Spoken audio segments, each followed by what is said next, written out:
Почитувани граѓани, СДС и медиумите блиски до нив молчат и никаде ги нема да кажат збор за ресипничкото и недомакинско работење на министерот за задолжување и кратење Драган Тевдовски.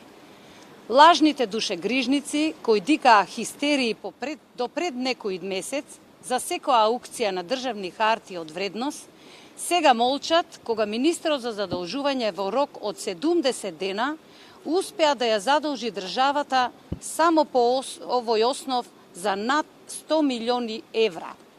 За само 70 дена, министерот за кратење и задолжување Тевдовски успеа да го задолжи секој македонски граѓанин за нешто над 3100 денари, односно 50 евра. На дневна основа, министерот ја задолжува Македонија за околу 1,5 милиони евра.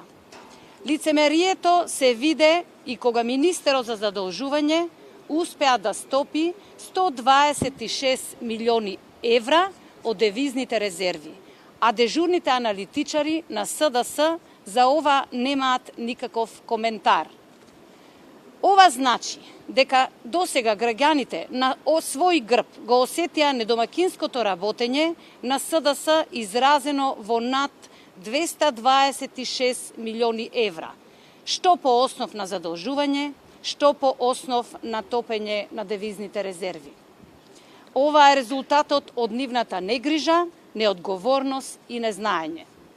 Патем од сето ова, граѓаните не видоа ништо. Ниту се отпочнаа капитални инвестиции, ниту се отпочнаа градинки, училишта, болници, патишта, водоводи и канализации. Туку напротив се кратат и стопираат и тие што беа отпочнати или тие што требаа да почнат. Досега видовме дека парите на граѓаните завршуваа само на контото на партиски вработувања, договорни услуги, дебели хонорари на комедијанти, шарени револуционери и штапски поети и слично. Граѓаните на дело ја видоа целата неспособност на СДС. Затоа ќе им испорачаат казна на локалните избори. Тогаш СДС ќе ја понесе својата политичка одговорност за своето неработење и погрешните политики на штета на националните и државните интереси. Ви благодарам.